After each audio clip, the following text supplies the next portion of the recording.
Hey guys, today I'm going to tell you why you shouldn't remove the tip on your exhaust pipe. There's a lot of good reasons to not do it, and I'll give you some of those reasons right now. Alright, so this is a stock motorized bike exhaust pipe. I've swapped mine out now to a half moon, and it does add quite a bit of horsepower.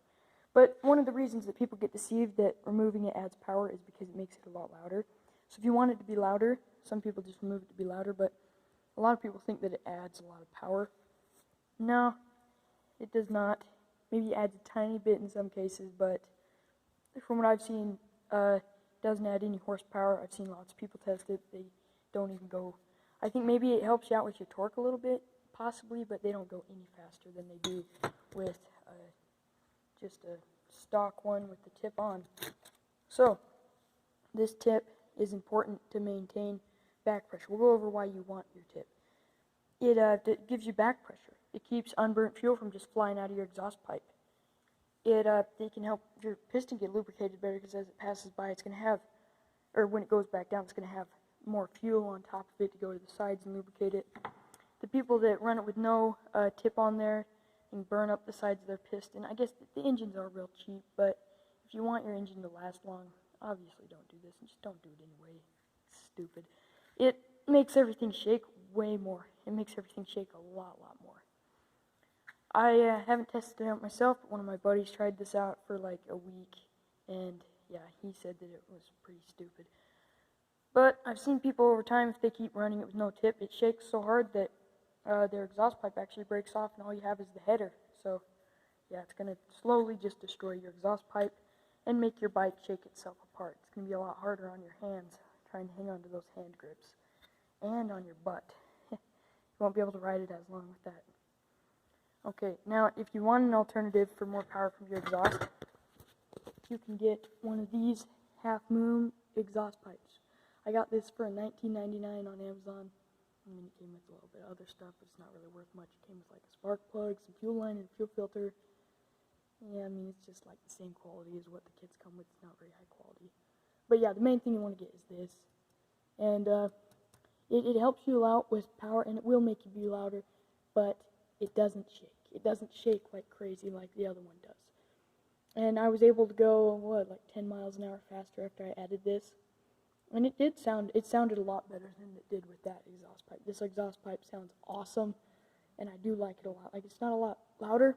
You get a little bit more defined pop from the piston, and it sounds way better than the other one did. You also can't hear the chain as loud when your exhaust is that loud. The one thing to think about for these half-moon pipes is see how close it is to touching my frame. It's not going to be, well, it's just as close as my other one. It's not going to be quite as universal as the other one. And see, I had to modify my pedal with a Dremel so it wouldn't hit the exhaust. Can you see the first time I tried this, I put down my pedal, and it scratched the side of the exhaust. So yeah, that wasn't very good. So we're just going to have to modify this pedal a little bit more. I don't know if it's hitting, I don't think it's hitting it anymore, but I'll just keep looking to make sure there's no paint that comes off. And I'll repaint that spot, probably just put some high temperature rust stop paint or something like that. But this is it's a good exhaust pipe. I like it a lot. So if your crank arms, these crank arms aren't super close to the engine, they're maybe, I think they're just your average crank arm. This crank arm, yeah, it's just average crank arm. You can get wider crank arms. You can get some that are really wide. I see people run them on, usually the 4-stroke bike kits come with them. They're a little bit more of a hassle to put on, but it'll keep you from clearing. It'll help you clear this and not whack into it like I did my first time. Alright, so hopefully that's enough reasons for you to leave your tip on. Really, just please leave your tip on. I don't want to mess up your piston. I've seen what it does to the pistons. All their sides are burned up. And if you do put on one of those, that gives you a good opportunity to look into that hole and see what your piston looks like. That's what I did. Mine's in great shape. This bike has 250 miles on it. No problems. I got an NGK spark plug for it. That's what it looks like right there. If you can see some of those numbers right there, if you want one like this. It works great, makes it sound a lot better. I just kept the other one as a spare. I took this bike onto some off-road trails.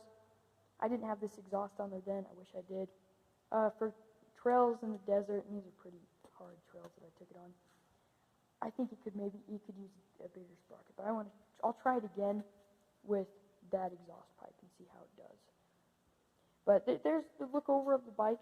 It's a good bike. I swapped out the forks, swapped out a seat with suspensions in the back, and for a joke, we put Honda stickers on it.